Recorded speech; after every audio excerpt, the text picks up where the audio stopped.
Hare Krishna. Can you hear my voice? Am I audible? Okay, let's start. Namo Vishnu Padaya Krishna Preshtaya Bhutale Srimate Bhakti Vedanta Swaminiti Namini.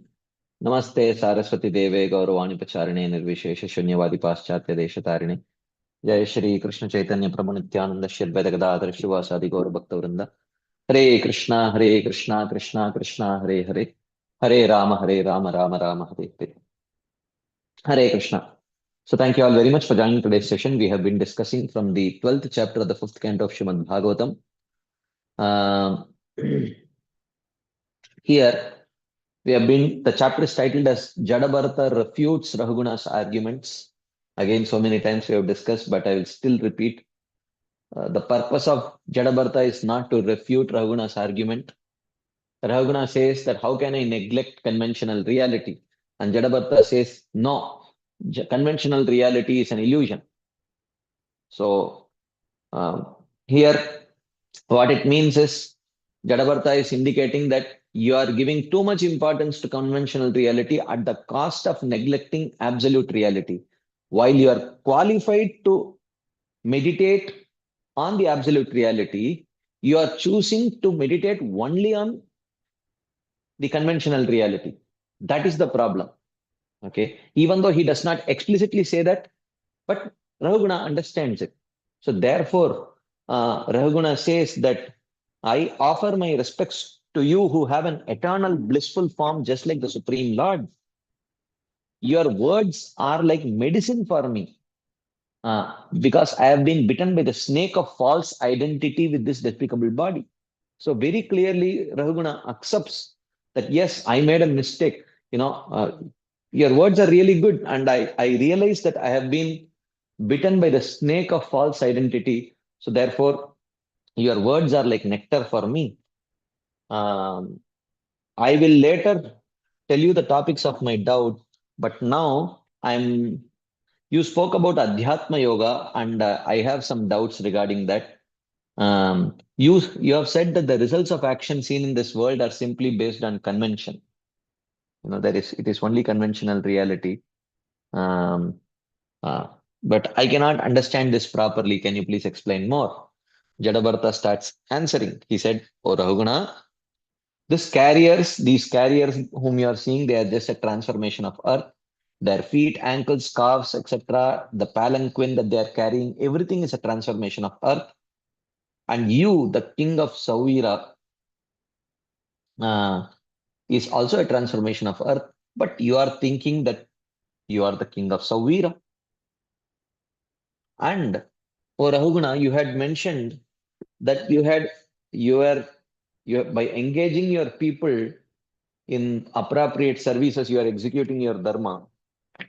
But in my case, you did not, you engaged me in an, you forcibly engaged me in an activity which was not exactly my, uh, uh, engaged me in a service which was not exactly my nature.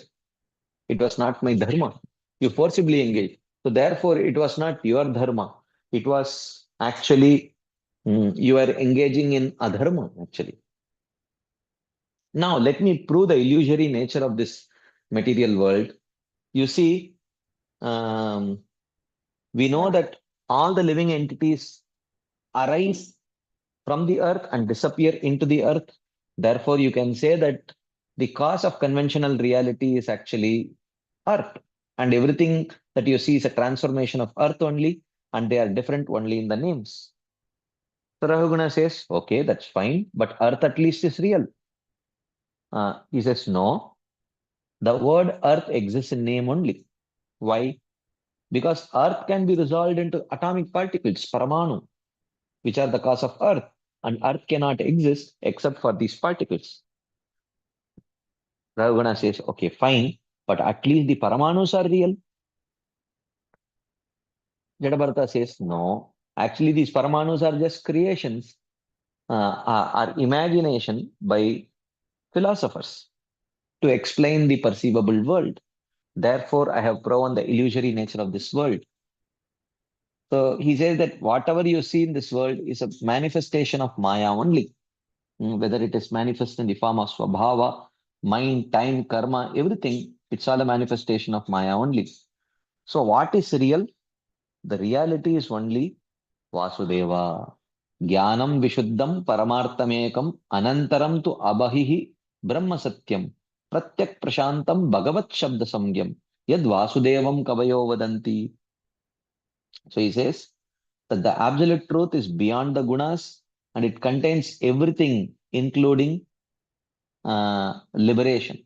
And it is one without a second, and it is all pervading. It is Brahman, Paramatma, Bhagavan, and it is called as Vasudeva. Okay. So, and in the very, very elaborate commentary, Srila Vishwanath Chakravarti Thakur explains this absolute reality. He is Vadanti tat tattva vidas tattvam yad jnanam advayam brahmeti paramatmeti bhagavaniti shabdete. So, Bhagavan is divided into these three categories: Brahman, Paramatma, and Bhagavan. Are these are the same personality understood at different levels. Mm, and this absolute truth is all pervading. Mm, and the Brahman is that aspect which is worshipped by the Jnanis. Paramatma is the aspect worshipped by the yogis. Okay. And Bhagavan is worshipped by the devotees. And they say that these forms are included in Vasudeva. And this is proven in the Shastras also. Bhagavatam says, uh, Ahobhagyam Nandagopa Vrajaukasam Yanmitram Paramanandam Purnam Brahma Sanatanam. So Krishna is addressed as Purnam Brahma. Okay. And also Krishnaya Paramatmani, the Bhagavatam says Krishna is Paramatma. And also Tatastu Bhagavan Krishna. Krishna is addressed as Bhagavan also. And in Bhagavad Gita also, Krishna says Brahmano hi Pratishta Aham. I am the shelter of Brahman. And also Atava Bahunaitena Kimgyatena Tavarjuna Vishtabhyahamidam Kritsnam Ekamshena Stito Jagat. So very clearly he says that I maintain this material world by one amsha of mine in the form of Paramatma. And also Krishna says in Bhagavatam, Vasudevo Bhagavatam. Amongst the forms of Bhagavan, I am Vasudeva. He says, okay.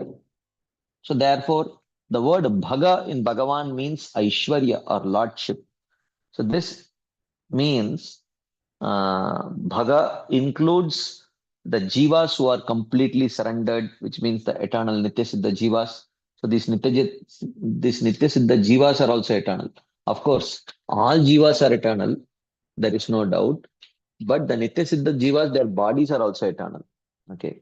And the abode of the Supreme Lord is also eternal. Okay. So, mm, and Bhakti is eternal, and Bhakti is only Nirguna. There are many uh, verses that are quoted by Srila Vishwanath Chakravarti Thakur to establish this point. Shraddha mat sevayam tu nirguna.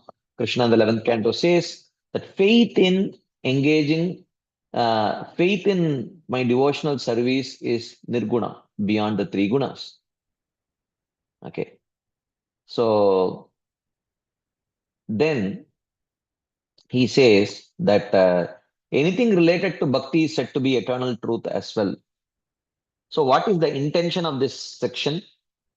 So he says the intention of this section is that, O king, you have spoken of the material world made of Maya uh, to be all in all, but you must actually accept the temporary nature of these material things. So we were discussing yesterday, when the Vaishnava Shastras talk about the illusory nature of this material world, it means two things. It does not literally mean that the material world does not exist, but it exists only in the imagination. No, that's not what it means. What it means is that it means the temporary nature of the material world and the insubstantial nature of this material world. It does not literally mean that this material world itself is an illusion. So, then he says that, but since spiritual objects are not limited by time and place, being completely different, they are not part of the material conventional world. So Jadabharata tells to Rahuguna, you repeatedly talk of the conventional world. you repeatedly talk of the conventional world. Other philosophers say that this conventional world is false. This view has also been stated. However, even these persons do not object to the conclusion of the scriptures stated in the present verse. Okay.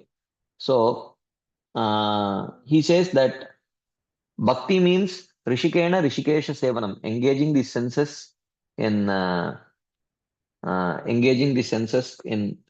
body for Krishna's service. Okay.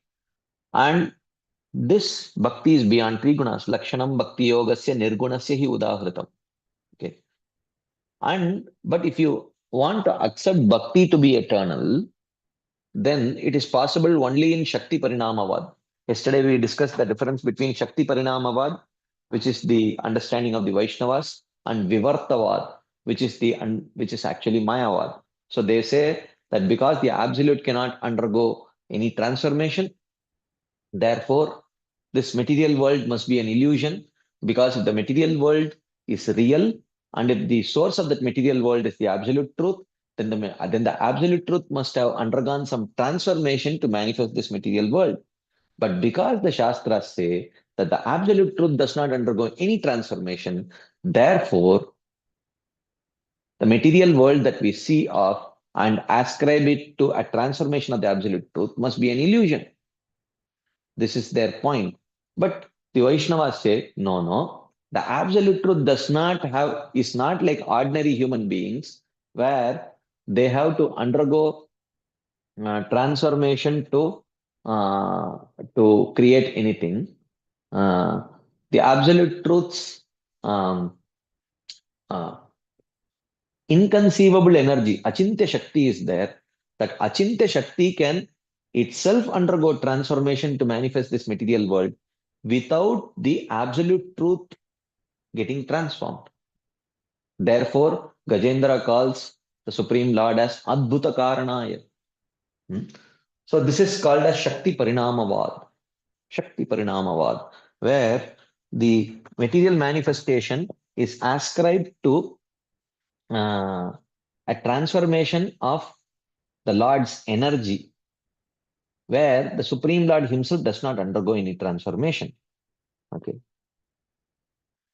So, but according to this Vivartavad or Mayavad, uh, the effects are said to be unreal because they say that the absolute truth cannot undergo any transformation. Therefore, the body and senses are unreal.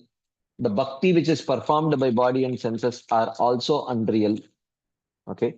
Therefore, bhakti has no foundation according to Mayavadis. Uh, so, moreover, how can prema arise through practice? Moreover, how can the Lord be controlled by prema? For them, everything is an illusion. For the Lord with inconceivable powers, nothing is impossible. Okay, the Lord himself has said, hmm, Yat satyam andriteneha martyena apnoti mam ritam. He says that this process of bhakti is the supreme intelligence of the intelligent and the cleverness of the most clever. Why? Because by following this bhakti, one can, in this very life, make use of the temporary material body and temporary material senses to achieve something which is eternal reality. Okay, therefore it is not impossible. Or andritena matyena also means it refers to patram pushpam phalam toyam yome bhaktya prayachati tadaham bhakti upahritam ashnami prayatatmanaha. Krishna says, by using these perishable commodities like patram pushpam phalam toyam, uh, you can you can actually attain the Supreme Lord, who is imperishable. Thus, one achieves me by these items, is intelligence amongst those with intelligence. This is the conclusion amongst the most elevated wise men. Now, what is the method of obtaining bhakti? Hmm. Martyo yada tyakta samasta karma niveditaatma vichikirshito me tada amritatvam pratipadyamano mayatma bhuyaya cha kalpate vai. So what is the process? Sarvadharman parityajya mamekam sharanam vraja. Give up all the other dharmas and accept only surrender and surrender only to Krishna. Hmm. That is the way. When a mortal being gives up all karmas, completely gives up the desire for varnashrama dharma, again, yesterday we discussed this point. Please understand, giving up varnashrama dharma does not mean giving up regulated life. Does not necessarily mean giving up regulated life. It just means that the life of a devotee is not regulated by uh, the life of a Vaidhi sadhaka is not regulated by Varnashrama Dharma. Rather, it is regulated by Vaidhi sadhana bhakti, the rules of Vaidhi sadhana bhakti. Whereas for a for a more advanced devotee who has come to the platform of raga, he is not conducted by Vidhi. Whether the Vidhi comes from the Varnashrama Dharma or the Vidhi comes from Vaidhi sadhana bhakti, he is not conducted by Vidhi. He is conducted by raga, a natural um, spontaneous desire to please Krishna. For such a person, there is no need for regulations. But for conditioned people, regulation is needed. For conditioned people with qualification for karma, they are regulated by Varnashrama Dharma. For conditioned people who are qualified for bhakti, they are regulated by Vaidhi Sadhana Bhakti. Very simple. Oftentimes people think that devotees are beyond Varnashrama means they think that they are beyond being regulated. No, that is not what it means. It means that they are very much within the realm of being regulated, but that those regulations come from Vaidhi sadhana rather than Varnashrama.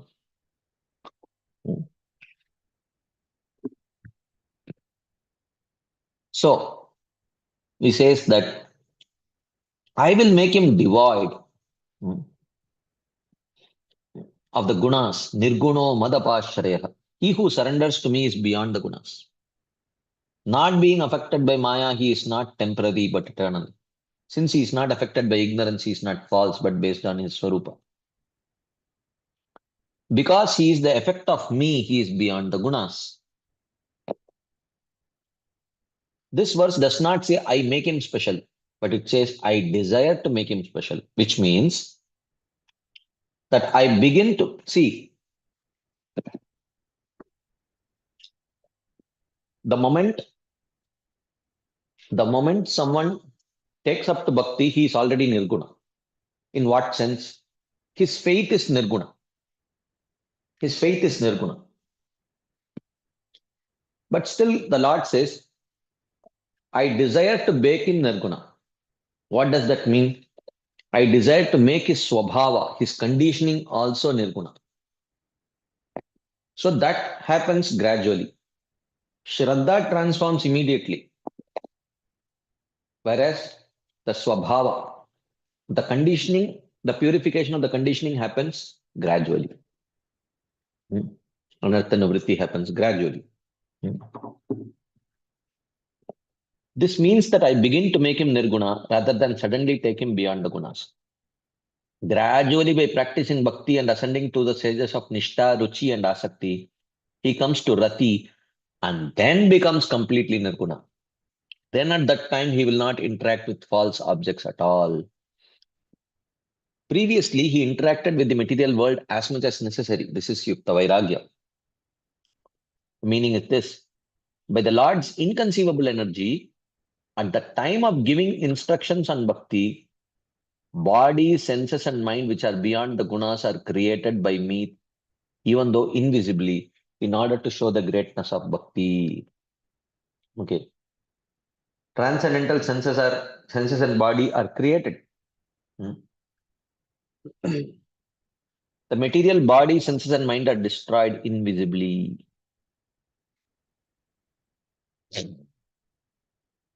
So, and that is the point. Such power. So, talking about uh, Priyabrat Maharaj, it is said, uh, Chitram vidura vigata sakridadadita yan namadeya maduna sajahati bandam. Since even an outcast becomes immediately free of bondage of karma by chanting the Lord's name once. Okay. Even the outcast who chants the name of the Lord once immediately gives up his body. Immediately gives up his body means, though his body is still visible, he gives up the body related to prarabdha karma, though this is not seen. So many times we have discussed this. Then the devotee attains amritatvam, absence of the symptoms of death, and is qualified for his possession. So, what is impossible for the inconceivable power of the Lord? The statement, service to me is beyond the gunas and my abode is beyond the gunas are true. And even Shankaracharya has accepted this. Achintyaha kaluye bhava natam starkena yojaye. Like that. So this is where we ended our discussion the other day. So let us continue today's discussion, and towards the end we will pause for some question and answers.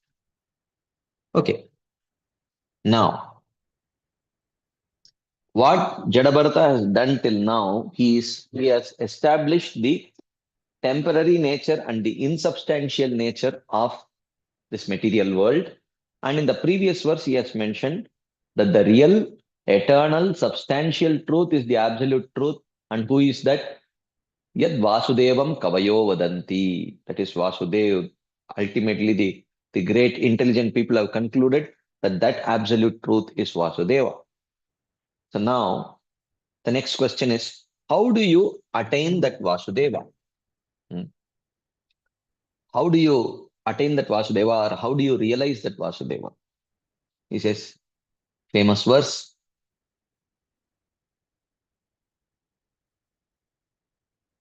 So just give me 1 second.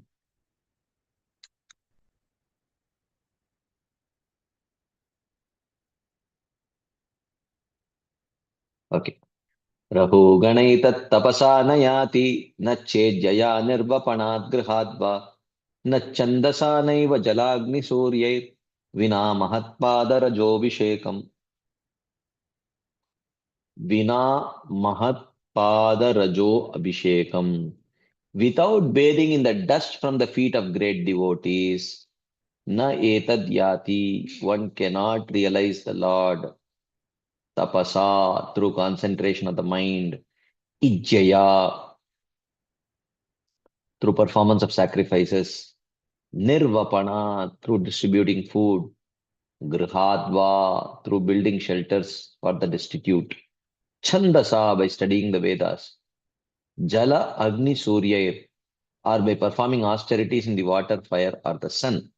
By none of these, one can attain the Supreme Lord if without bathing in the dust from the feet of the dead devotees. Which means without having proper respect for the devotees. Okay. That is why, because the means by which one gets bhakti is through the devotees only.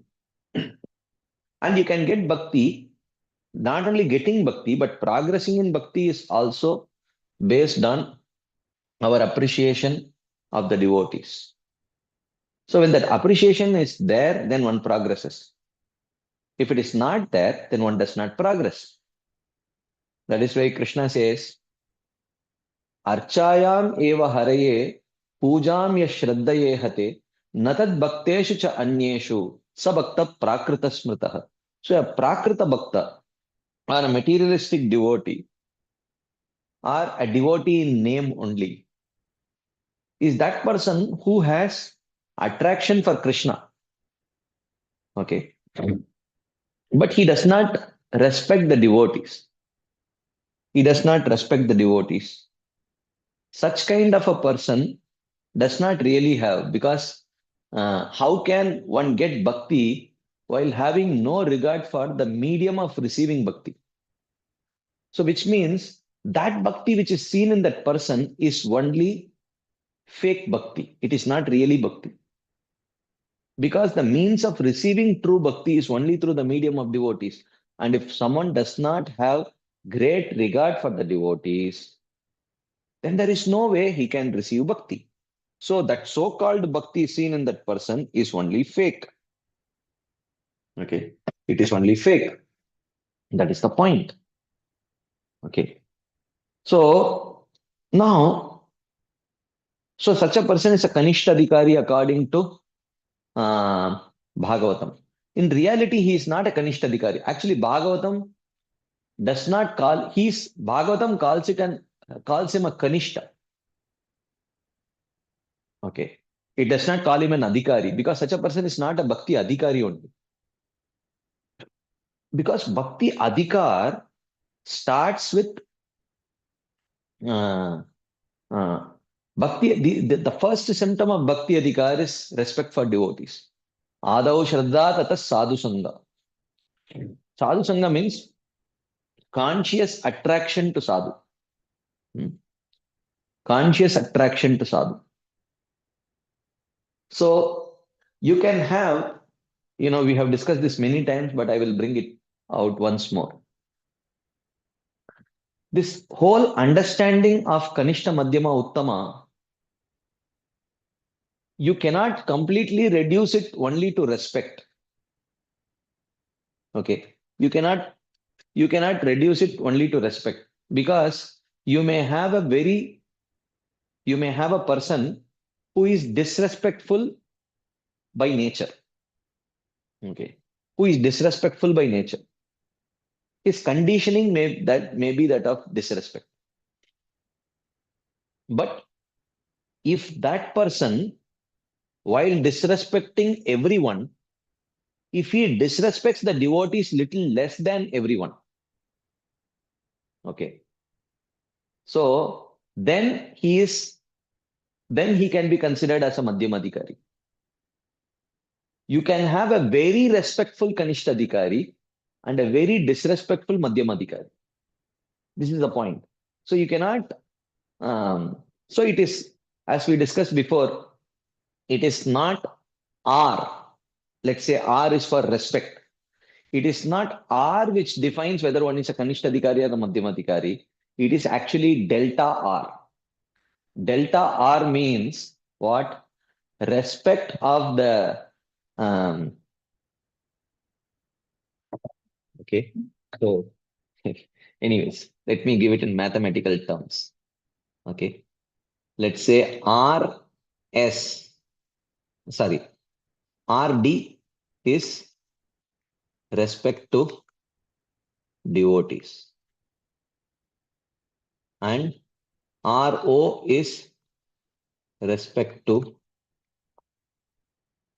others. Okay. So what matters is delta R.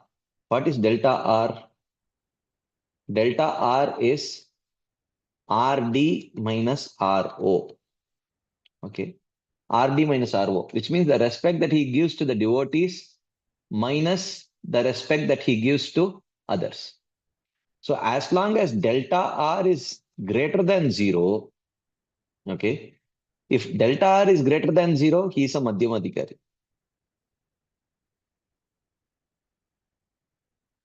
Okay. If delta R is equal to 0, he is a Prakrita Bhakta.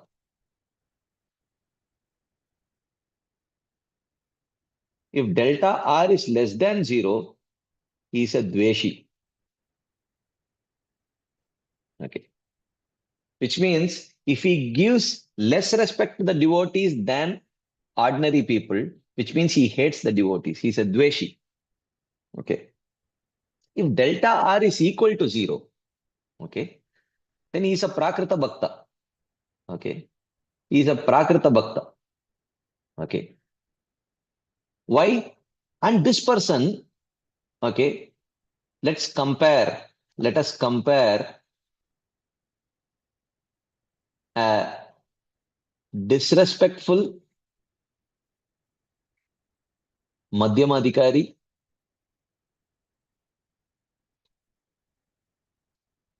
and a respectful Kanishtadikari.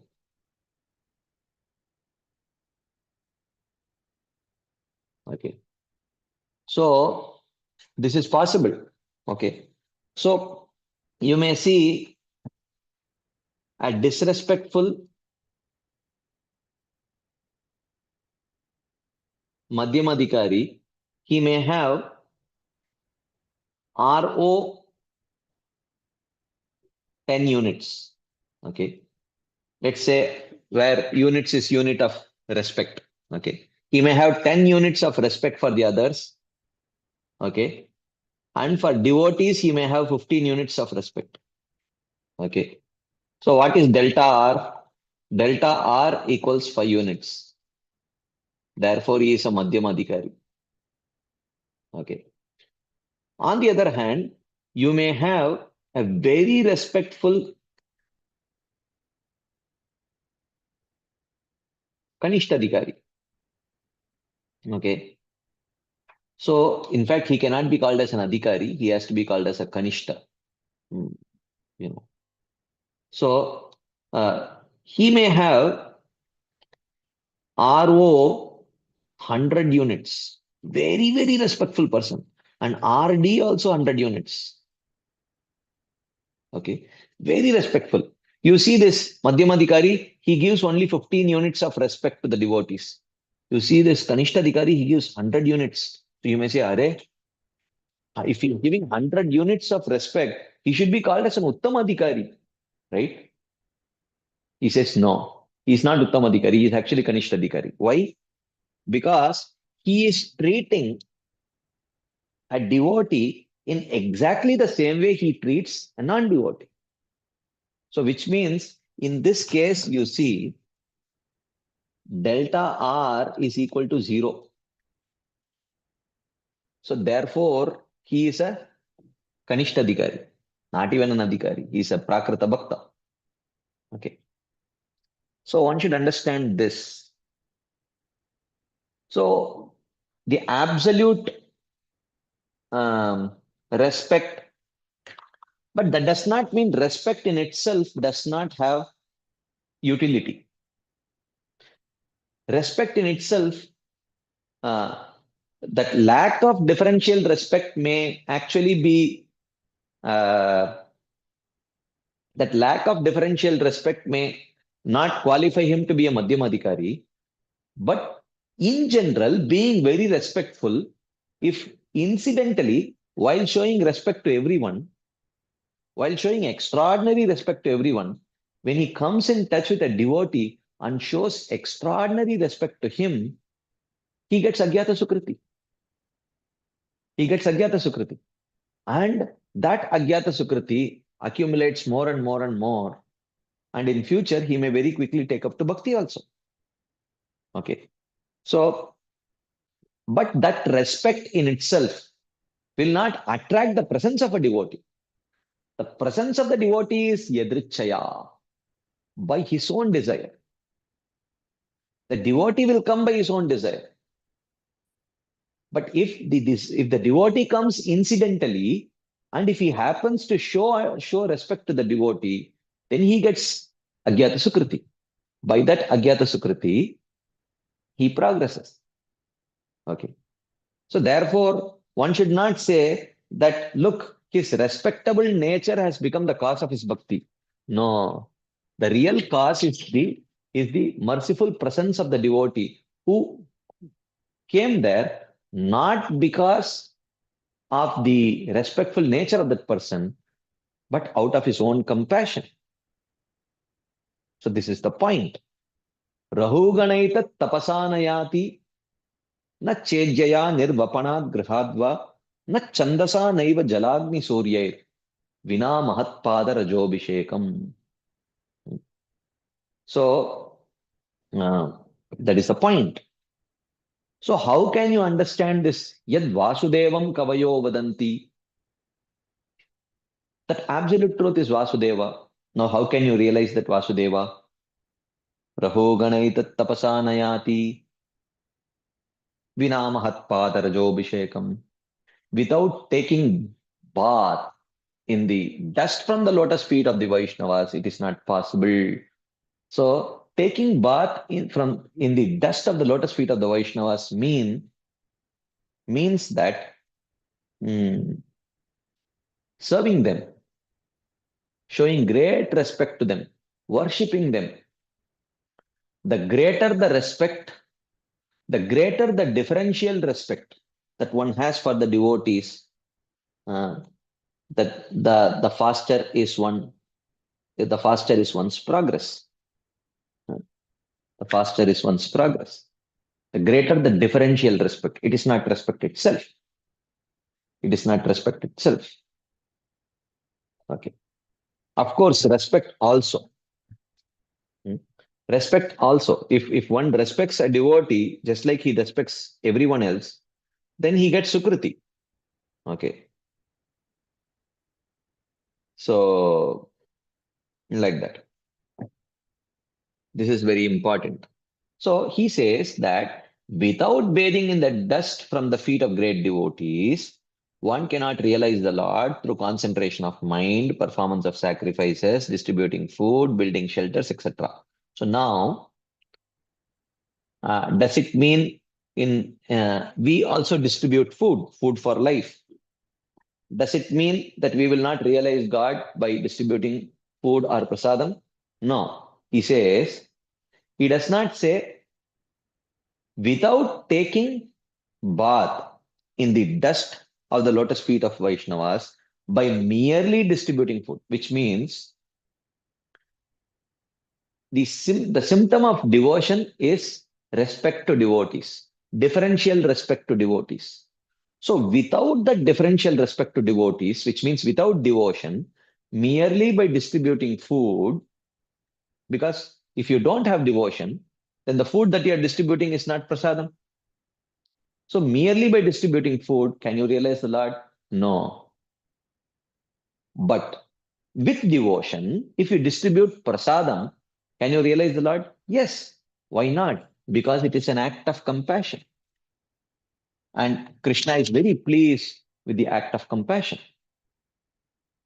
Similarly, if one performs sacrifices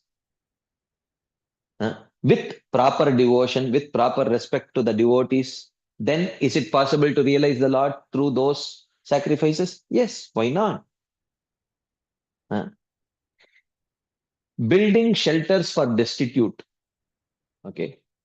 Can devotees do it? Yes, why not? Build shelters, provide a free prasadam for destitutes. By that, you are creating a solid platform for developing Sukriti. Okay. But if Vinamahat Padarjo Abhishekam, if without the differential respect for the devotees, if one merely builds shelter, then the appreciation that the appreciation that the destitutes feel will not transform into Agyata Sukriti. Okay. So that is the point. So this verse does not discourage distributing food or building shelters for others or helping out others. It just means that it should be done with proper devotion. When it is done with proper devotion, then it leads to, then it actually leads to realizing the Supreme Personality of Godhead. That is the meaning. Rahuganaitat tapasanayati na chejjaya nirvapanat grihadva. Na chandasa naiva jalagni suryai vina mahatpadarjobhishekam. So if it is without padarjobhishekam, mahatpadarjobhishekam, then these activities are disconnected from bhakti. Anything which is disconnected from bhakti cannot lead to realization of the Supreme Lord. And the connection to bhakti is characterized by The differential respect given to devotees, which is indicated here by the phrase Mahat Pada Rajobhishekam, because you show your respect by taking the dust on the lotus feet of the Vaishnavas. That is a sign of respect.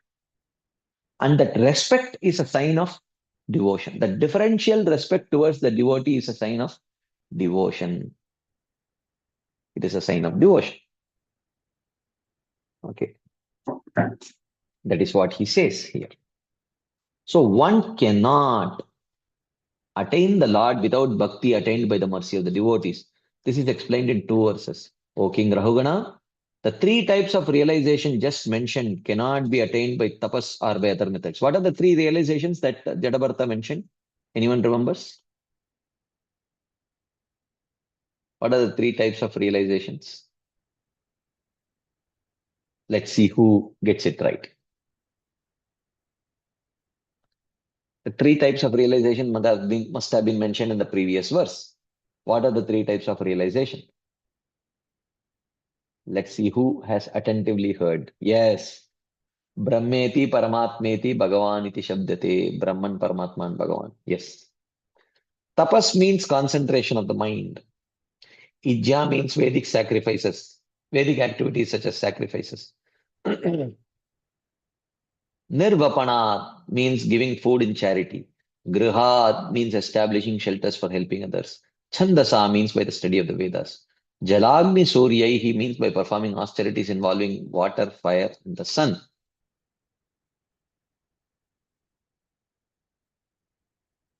Okay. Then he continues in the same theme. What is so great about Mahat Pada Rajobhishekam? He says,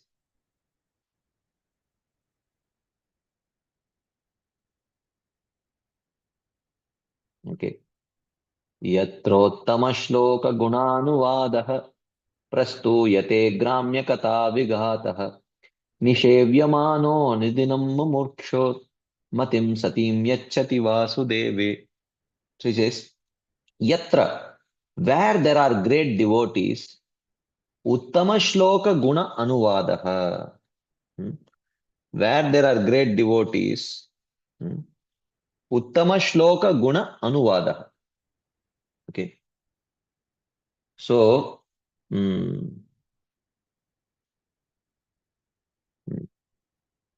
talks concerning the qualities of the Lord. And what is the nature of these qualities? Gramya Kata Vighataha, which destroy the material topics. Prastuyate are sung. Where there are great devotees, talks concerning the qualities of the Supreme Lord, which destroy the material topics are sung. Yatra. So that is what happens in the presence of devotees. Yatra Uttama Shloka Gunanuvadaha Prastuyate. And what is the nature of this? Gramya Kata Vigataha. It destroys the material topics. Nishevyamano Anudinam. And if one relishes it every day, Mumukshor, even by those desiring liberation, Yachati Vasudeve Satim Matim. It produces pure thoughts of Vasudeva, even by those desiring liberation. This is a very powerful statement. Nishevyamano Anudinam Mumukshor. Matim Satim Yachati Vasudeva. So, if one has to absorb oneself in the Supreme Lord, then they should not be absorbed in anything other than the Supreme Lord. Okay. Now, if you see the those desiring liberation, the Muktikamis, their absorption in Mukti is much more stronger than a materialist absorption in Bhukti, in material enjoyment. Therefore, even though liberation is transcendental, but still the desire for liberation is not desire for service. to Krishna. So therefore, that desire for liberation is also an obstacle. That desire for liberation is also an obstacle for absorbing oneself in serving Krishna. And talking about alternative desires, generally it is observed that the desire for liberation is much more stronger than the desire for material enjoyment. That is why, if you see the kind of austerities that the Gyanis perform to attain their goal, is seen to be much higher than the type of austerities that the Karmis perform to attain their goal. So, which means the Karmis' attachment for material enjoyment is generally seen to be weaker than the Gyanis' attachment for attaining liberation. Therefore, it is very difficult to distract the Gyanis to take shelter of the lotus feet of Krishna in comparison to distracting the Karmis from taking shelter of the lotus feet of Krishna. That is why Bhagavatam says, Akama, Sarvakamo va, Mokshakama Udaradihi, Tivrena Bhakti Yogena Ejeta Purusham Param. Okay. So, he says Akama. So, see the order of presentation. He says first comes Akama. Akama means one who has no material desire, no desires. Okay. Which is a devotee. Then comes Sarvakama. Sarvakama means one who has all material desires. And Mokshakama. The third comes Mokshakama, means one who has desire for liberation. So the point that is mentioned is, hey, is the order correct? Shouldn't it be Akama, Mokshakama, Sarvakama Udaradihi, Tivrena Bhakti Yogena Jeta Purusham Param? He says, no, the order is right. Okay. First should come Akama, who has no absorption in anything else. He has absorption only in Krishna. This is the topmost. Then comes Sarvakama, the materialist, who has absorption in material things. He says he is second best. And who is the worst? He says is Mokshakama. Why?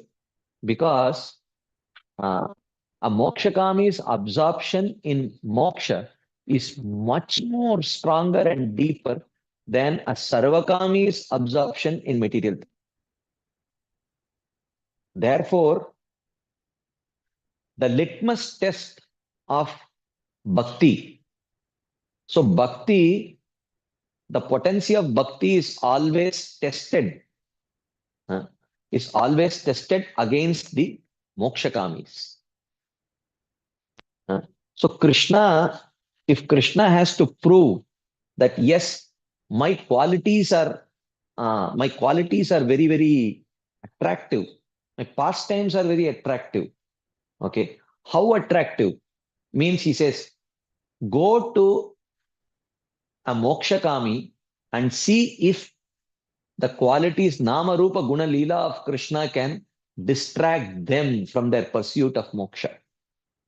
That is why throughout Srimad Bhagavatam, if you see, the litmus test for Krishna's Nama Rupa Guna Leela, for the potency of Krishna's Nama Rupa Guna Leela, is always the mokshakamis. Atma Ramascha Munayo Nirgranta api urukrame kurvanti ahaitukim bhaktim ittam bhuta guno harihi. The first canto, it is mentioned. So, ittam bhuta guno harihi. So attractive are the qualities. Such is the attraction of the qualities of Lord Hari. How attractive? Atma Ramascha Munayo Nirgranta api urukrame kurvanti ahaitukim bhaktim. Ittam bhuta guno harihi. Such is the attraction of the qualities of Lord Hari that even an Atma Rama Mokshakami Jnani, he gets attracted by these qualities and he performs ahaituki bhakti towards the Supreme Lord. Parinishtitopi nairgunya uttama shloka leelaya grihita cheta rajarshe akyanam yadaditavan. When Shukadev Goswami is trying to establish how attractive is Srimad Bhagavatam, he says, You know what? You know how attractive is Srimad Bhagavatam? I was actually completely, uh, you know, Nairgunya Parinishtitah. I was completely fixed uh, in Brahman, in liberation. Mairgunya Parinishtito api. Still, the word api, Atma Ramascha Munayo Nirgranta api Urukrame. And here he says, um, mm, Parinishtito api Nairgunye Uttama Shloka Leelaya. But the Uttama Shloka Leela, Grihita Cheta, it attracted my heart so much. Uh, uh, like that, he says. And then, what is it? Tasyaravinda Nayanasya Padaravinda Kinjal Kamishra Tulasi Makaranda Vayu Antargataswa Vivarena Chakara Tesham Sankshobam Akshara Jusham Api Chittatanvoho. Talking about the attractive nature of the fragrance emanating from the lotus feet of Krishna. What is the litmus test? The four Kumaras are the litmus test. Again, the word api comes here. What api? Akshara Jusham api. Akshara Jusham api. Akshara Jusham means those who are completely absorbed in Brahman. Api. Even they. Chittatanvoho Sankshobam Chakar.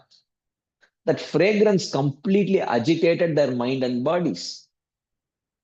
So, what is the litmus test? The litmus test for the potency of Krishna's Nama Rupa Guna Leela is always the Mokshakami. Okay, because you have to test yourself against the best. You have to test yourself against the best. Like if you are preparing for competitive exams, okay, if you are preparing for the competitive exams, you have to write the most difficult mock exams. Okay? You have to write the most difficult mock exams.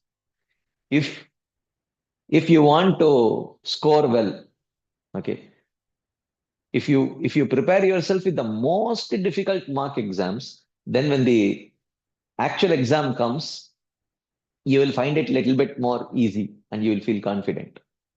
So the most difficult mock exam, okay, mock exams are presented by the Mokshakamis. So again and again, throughout Srimad Bhagavatam, this will be presented. And the word api will also come. Atma Ramascha Munayo Nirgranta api. Parinishtito api. Akshara Jusham api. Api means even them, even they, even these Mokshakamis get attracted, which means they are the most difficult to get attracted. Okay.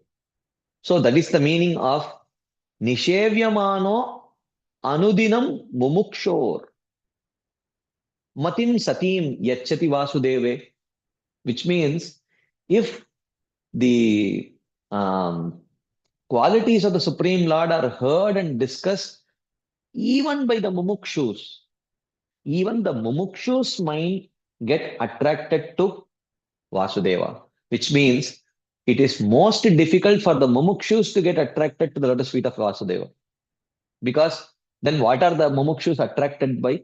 Because you know that to attain mukti without bhakti is not possible. So if you say that the Mumukshus worship, then are they not attracted to bhakti? Are they not absorbed in bhakti? No.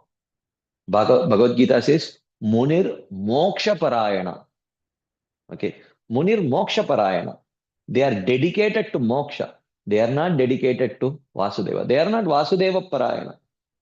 They are not Narayana Parayana. They are Moksha Parayana. They are dedicated to moksha. They are not dedicated to Vasudeva. So therefore, they present the perfect litmus test to test Krishna's Namarupa Guna Leela.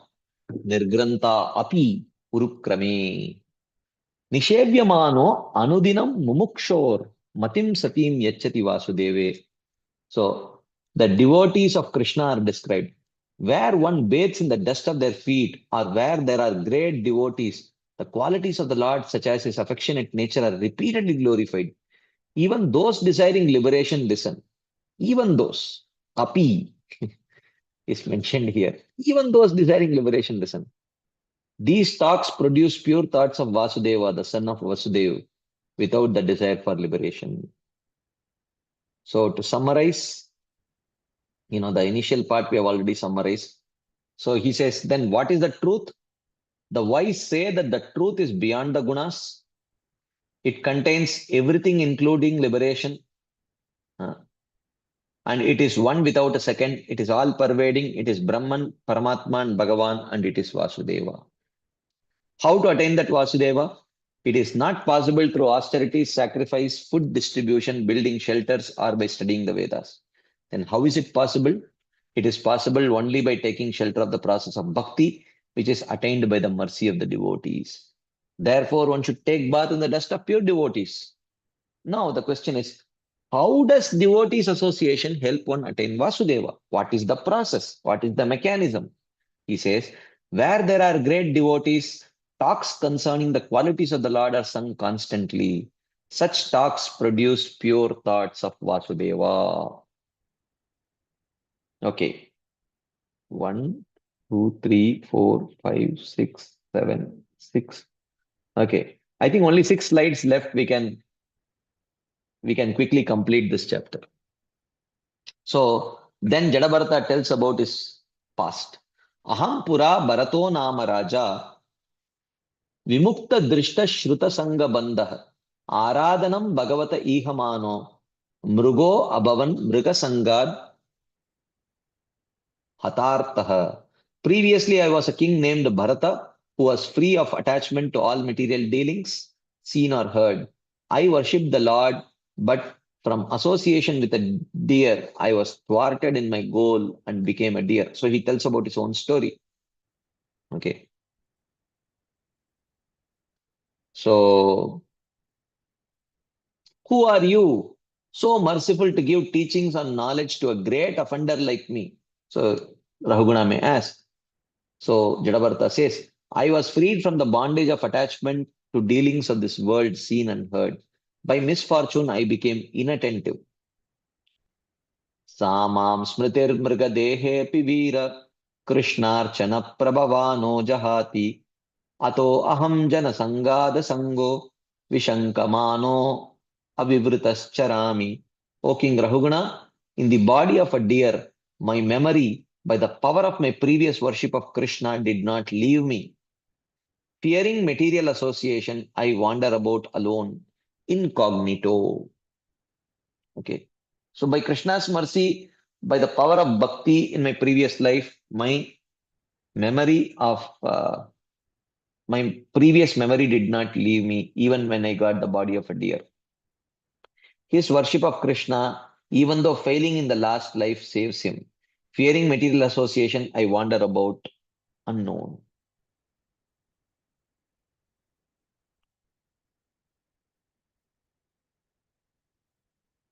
Okay. तस्मान्नरो संग सुसंग जात ज्ञान ज्ञानासिनेहैव विविक्नमोहः हरिं तदीहा कथन श्रुताभ्यां लब्ध स्मृतिर्याति अतिपारमद्वनः. So therefore, cutting up illusion by the sword of knowledge, arising from detachment from matter and attachment to devotees. Okay. Detachment from matter arising out of attachment to devotees and gaining remembrance of the Lord by speaking about and hearing the pastimes of the Lord. A person attains the Lord at the end of samsara. Okay. So this is the way. So what do you have to do? You have to attain the Lord at the end of samsara. How does that happen? By gaining remembrance of the Lord. How can you gain remembrance of the Lord? By speaking about and hearing the pastimes of the Lord. Okay. And for that, you have to cut up the illusion by the sword of knowledge. How does that sword of knowledge get? It comes from detachment from matter through attachment from devotees, attachment with devotees. Hmm. Asanga means detachment from material things, and susanga means attachment to devotees. By these two, one gains knowledge, which is a sword. With the sword, a person cuts illusion in the form of an elephant and attains the Lord at the end of samsara. Okay. Anyways, so this brings us to the end of this chapter. So here, to summarize, Ravana asks, "Who are you so merciful to give such teachings to an offender like me?" So he says, "Previously I was a king named Bharata. I was completely free of material attachment and I was engaged in worship of the Supreme Lord. But I was thwarted in my goal by becoming attached to a deer. I became a deer in the next life. By the power of my previous worship of Krishna, my memory did not leave me even in this deer body. Now in this body as Jadabharata, I wander about alone, fearing material association. In a sense, one needs two things to attain the Lord at the end of samsara. What is that? Destruction of illusion and gaining remembrance of the Lord. So, how you can destroy illusion? One can destroy illusion through knowledge, which arises from detachment from matter and attachment to devotees. And one can attain remembrance of the Lord through Shravanam and Kirtanam, like that. Okay, this brings us to the end of this chapter. Thus ends the commentary on the 12th chapter of the 5th canto of Bhagavatam for the pleasure of the devotees in accordance with the previous acharyas. Okay. Any quick discussion points, comments, questions, anything anyone would like to share, ask, and we can take it right now. There are two hands already up. Uh, Mother Gail. Hare Krishna Prabhu. Yes. Yeah, I got several things here. Um, for one thing, what is it about the Gyanis that their attachment is so much greater, to mukti than the karmis to bhukti? This is a good question. What makes the Gyanis more attached to liberation? Because the Gyanis uh, are completely convinced that there is nothing worthwhile in this material world. So, therefore, all their efforts are focused on liberation. Whereas for a karmi, if his endeavor for pleasure is thwarted, if his endeavor for pleasure in a material thing is mm, defeated, he still thinks that maybe if I do it again, I will get pleasure. Maybe I did something wrong. Maybe if I do it right, I may get pleasure. Or he may think that if pleasure is not in this, pleasure may be there in something else. Maybe in this, maybe in this, maybe in this. So he has not yet developed the conviction that there is no pleasure in this material world. And he is there is no focus. There is no that kind of focus. He knows if not in this, in something else, I will get pleasure. So therefore, uh, uh, because of that lack of conviction, uh, because of the lack of conviction, it's just like, for example, I don't know, you are from the United States. I mean, uh, someone from India can relate to this very nicely. Okay. If you are waiting for let's say someone is waiting for a bus or a train. Okay. Someone in Mumbai can relate to it very well. They are waiting for a local train. Okay. And the train is jam packed. The train is jam packed. You cannot get into the train. Okay. So people will say, okay, I will wait for the next train. But what if you are waiting for the train and the train happens to be the last train? Okay. After that, you don't have any other train, no mode of transportation to go to your place. Okay. So then you would not mind whether that train is jam packed or not. You would somehow try to get in. So the Jnani is like that person who is waiting for that last train. He knows it is the last train. The Karmi knows if not this train, some other train will come. So the dedication to get into the train is not very strong or deep. So therefore, you will see even whether the non-Vedic karmis or the Vedic karma yogis, sakama karma yogis, their dedication to attaining their goal is actually weak because they know that time is there. You know, I can always do it. If not this, something else will give me pleasure. Whereas the the Jnana Yogi or the Ashtanga Yogi who is after liberation is convinced that there is nothing worthwhile in this material world to pursue. I have to get out of this material world. So therefore, he is much more focused. Okay, Prabhu, thank you. Also,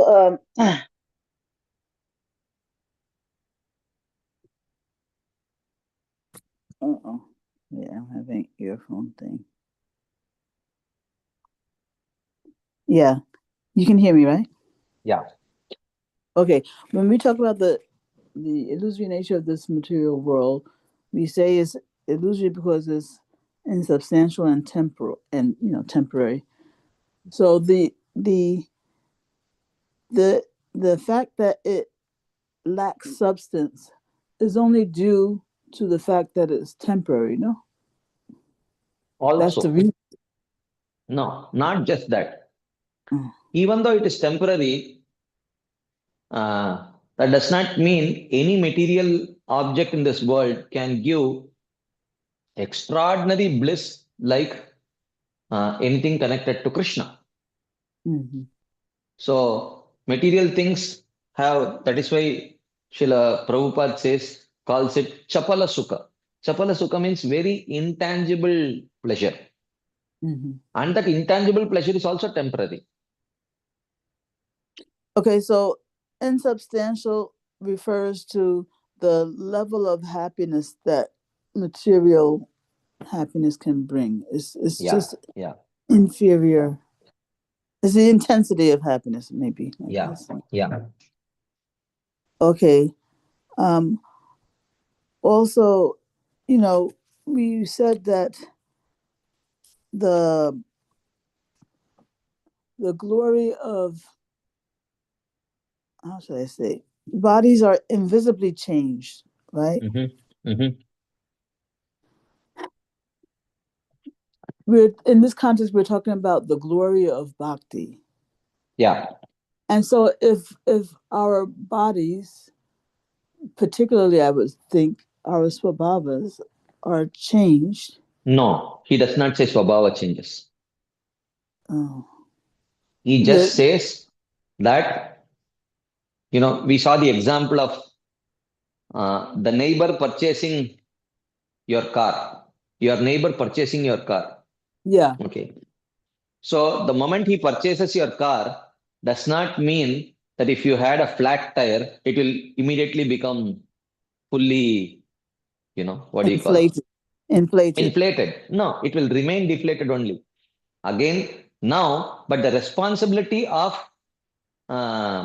inflating that or fixing that flat tire is no longer on you, it is on your neighbor. You understand? Yeah, Because he has yeah, purchased your car.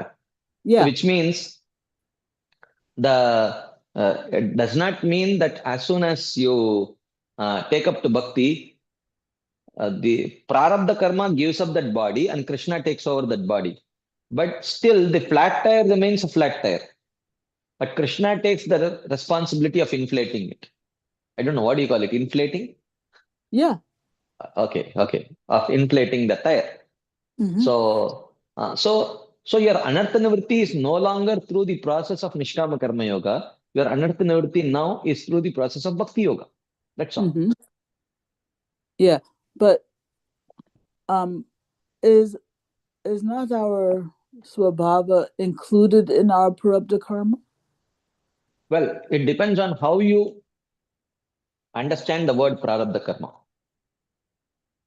So prarabdha karma or karma as such is used to indicate sometimes both the reactions that you are destined to get, and it also sometimes refers to the swabhava that you have assimilated. Uh, Yeah. but here we have to clearly understand when we are talking about prarabdha karma, we are just talking about the reactions and not the swabhava itself. Okay. Okay. So, um, so what Krishna, this, when he says bodies are invisibly changed, Mhm. It what just is it it just that means it just means that the ownership has invisibly changed. the ownership has Yeah, invisibly changed? yeah. So, so then how can the glory of bhakti be be illustrated in that way? It illustrated here does not mean explicitly illustrated. Illustrated here refers to illustrated through the words of the Shastras. That's all. Nothing is explicit. And in fact, Krishna does not want it to be explicit.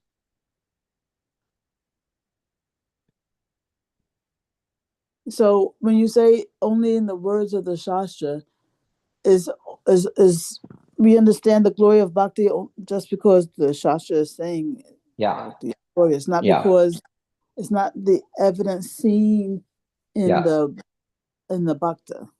yeah. No. Okay. Um, we were talking about Raganuga Bhakti, Mhm. right?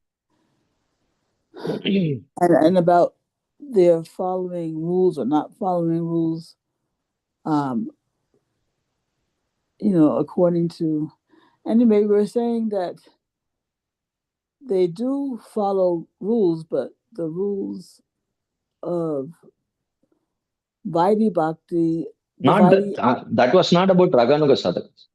That was about Vaidhi sadhakas. Vaidhi sadhakas, they are regulated by the rules of Vaidhi sadhana. yeah, Raganuga but sadhakas are they are conducted by the greed. yeah, but Yeah, they're still under sadhana. They're still sadhana.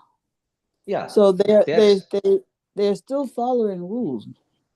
yeah they are following rules, but not but they automatically follow the rules because of their greed, not because they are being conducted by the rules. The rules do not they are not being conducted by the rules. Okay, they are Yeah, conducted by their greed, and being conducted by their greed, they are automatically following the rules. That's all. right. Yeah. Um, we also said that Gyanis worship Brahman, yogis worship Paramatma. Hmm. But my understanding has been that Gyanis also have to worship Yeah. Paramatma if they want Yeah. Brahman realization. So why this Yeah. distinction made like this? Yeah, this is just a conventional thing. Actually, the Gyanis also have to perform limbs of yoga, and the yogis also have to perform limbs of jnana. So here the distinction is only according to the predominance of one of the two. Predominance of the limb of jnana or yoga. So, but because the limbs of jnana help predominantly in realizing the Brahman, and the limbs of yoga are they aid in meditating on the Paramatma. Therefore, it is spoken of like that. That's all. Uh, the limbs of Jnana help meditate on Brahman, Yeah, and the limbs of of yoga. yoga help meditate on Paramatma, even though both Gyanis and yogis do have to meditate on Paramatma. Yeah, Okay, like you said, it's just a matter of one doing more of one than the other. yeah, yeah. Uh huh. I just have two things, Prabhu, but they're from a previous class. Can we take the other questions and then we will Yes, get back to your yes, questions? yes, yes. Because today we have completed the chapter. So if there are many more questions remaining, we may dedicate the Monday session for Q&A. Mm-hmm. So if you have anything from previous sessions, we will take it on Monday. Okay. Hare. Yes, Keshav Priyamata. Harishan Prabhuji, this is regarding differential respect for devotees and non-devotees, Prabhuji. And we read in Jaiva Dharma, even within the devotees, we are supposed to give differential respect depending Yeah, upon their bhakti, yeah, Prabhuji. So in yeah, that, Prabhuji, the basic respect we have for, I have for devotees, Prabhuji, generally. But yeah. sometimes when devotees behave in an immature way or because of their condition or something, that respect, I may lose some respect for them. So how to understand this position of mind, Prabhuji? So, Well, that we know that it should not happen. hmm, I lose my respect because my own conditioning is incompatible with with the their, conditioning of the other devotee. oh, So I have to consciously, just like when while we are chanting, our mind gets distracted. So we hmm, consciously try to bring it back. In the same way, when we look at other devotees, we may get distracted by their conditionings, but we have to hmm. constantly bring our mind back. So if they do some gross mistakes because of their condition, like some devotees I see, they even after doing some devotion, they engage in illicit thing or something like that, Prabhuji. So in Yeah. such cases, how to protect my again the same Prabhuji, we should see them as Yeah. only Yeah, I conditioning. mean, they are practicing bhakti means that bhakti is capable of purifying them. Okay. So, um, again, from a social perspective, the illicit activity may be very abominable. But that person internally may have great respect for devotees and Krishna. So, Oh, from a conditioning perspective, he is very deeply conditioned. But from a respect and a devotion perspective, he may have more deep-rooted affection than us. Okay, hmm, so we may be lesser conditioned, but uh, less conditioned with less faith and affection for devotees. But the other person may be more conditioned, but more faith and affection for devotees. So, oh. so because if he has that devotion and respect, then very quickly that conditioning will go away and he will progress fast. Prabhuji, you also said that there may be devotees, as per conditioning, they are very respectful, but at the same time, they will not have a differentiation for devotee and non-devotee. That is a kanishta, you said, Prabhuji. Yeah. But some devotees, like senior devotees, they say, uh, and you also said for Madhyama Adhikari, he may be less respectful, but he may be more elevated than that kanishta who is it doesn't show the differential thing, Prabhuji. But Yeah. when Yeah. senior devotees say, people take up devotion only when you live up to the quality of what is given in Bhagavatam or something like that, Prabhuji. So People take in up that to. devotion, Hmm. only one who preaches lives up to that quality. Only when they listen to, when they are listening to preachers now, Prabhuji, who are Oh, teaching that oh, devotion. yeah. Yeah. That is true. So That is sometimes true. this thing may happen, Prabhuji. So, I Correct. mean, Correct. That is how possible. to understand, That is how to, possible. uh, So if we mm, are talking about a quality, but if you are not showing that quality, then yes, Prabhuji. definitely the recipients of that quality, the recipients, especially the newcomers, Mm, I think we have discussed this many times before. mm, mm. Uh, the the devotee who is unable to show that quality should feel that somehow because I'm teaching to these newcomers. And when I'm talking about a quality which I'm myself not able to show, then they will not be inspired to take up to it. So somehow, Krishna, please help me to at least, follow these principles nicely so that they take up. Like that, the performer should think. Whereas a devotee who is observing this devotee, who is unable to follow what he is preaching, he should, he should think that the very fact that he is talking about it means he is convinced that it is important to follow this principle. But because of his conditioning, he is unable to follow. But very soon, by the practice of bhakti, he will overcome his conditioning and he will be able to follow. Like that, we should look at him. Like that. Thank you, Prabhuji. Thank you so much. Hare Krishna. Is Champaklatam. Hare Krishna, Prabhuji, Dandavat Pranams. Dandavat. Prabhuji, a jnani is actually in pursuit of moksha. Yeah. And if he's meditating on the Supreme Lord, it is not with an intention or it is not even with a realization that, Paramatma is a Lord. He's just following it because, on the way to moksha, that happens to be one of the processes. So, No, he is convinced that this person can give me moksha. That much faith he has. If I worship him, he will give me moksha. So I want moksha. I don't want this person. I have sufficient faith in the person. First thing, I have sufficient faith that he is a person. And second thing is, I have sufficient faith that this person can give me moksha. So, and that much appreciation and affection I have that person for giving me moksha. Okay. But I don't have so much affection for that person that I want, that all that I want is a relationship with him. That much affection I don't have.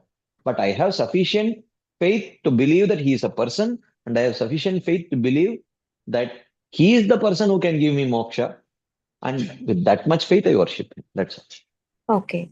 So my question is, Prabhuji, but when a devotee is actually worshipping the Supreme Lord, even when he's in the Shraddha stage, there is a kind of faith that he is the Supreme. And once they come onto the path of bhakti, they develop a, attitude of love towards the Supreme Lord, even though it is very weak. Yeah. But they are on that path, and that's why you're saying that, Kanishta, Madhyamadi, and Uttama, and so on. So, when transcendentalists are in pursuit of divinity and love for the Lord, how do we actually qualify the Jnanis as transcendentalists when we are actually having gradations within the bhaktas and saying that, this one is a Kanishta, Madhyama, and Uttama. Because these people are in pursuit of divinity, you can say that they are transcendentalists. But the Jnanis are not, no? So how do we No, take they them? are, see, the Jnanis are pursuing something which is transcendental to the material world. The Brahman feature is also transcendental to the material world. So you may have a train which is on the way from Chennai to Hyderabad. So on the way from Chennai to Hyderabad, someone may want to get down at, I don't know from Chennai to Hyderabad, which are the stations which come. Maybe somewhere, say Nellore or somewhere he wants to get down. Okay. So, so the train may have reached till Gudur. So Gudur is one station before Nellore. Okay. So Gudur is one station before Nellore. So the person may have reached till Gudur. Whereas the person who wants to go to Hyderabad may have just left from Chennai. Okay. So, the Jnanis are those who have reached Gudur, which means they have progressed significantly. They have covered 90% of their journey. But their destination itself is very insignificant compared to the destination that is aspired by the sadhaka. So a Kanishta sadhaka, he wants to reach Hyderabad, even though he is still in Chennai. Whereas this almost perfected Jnani has reached Gudur. Okay. Even though, so it is like that. So from the standpoint of material world, you can call him a transcendentalist. From the Yeah. standpoint of a bhakta, he need Yeah. not necessarily qualify as a transcendentalist. I mean, depends on how you define a transcendentalist. If a transcendentalist is one who is aspiring to transcend the material world, then the jnani is also a transcendentalist. Oh, that way. Okay. But generally, the word transcendentalist is something close to someone who is in pursuit of bhakti Not or necessarily. It depends on how you define it. Prabhupada many times in his purport says that there are three types of transcendentalists: the jnanis, the yogis, and bhaktas, like that. Okay. Okay. Thank you, Prabhuji. Hare Krishna. Okay, I know there are a few more questions, but it's time, so we will have to pause here. We will take the leftover questions either in the chat box or the verbal questions on Monday. So thank you all very much for your patient listening and your enthusiastic participation. Srila Prabhupada ki jai, Srila Vishwanath Chakravarti Thakur Pad ki jai, Srimad Bhagavatam ki jai. Hare Krishna. Thank you very much.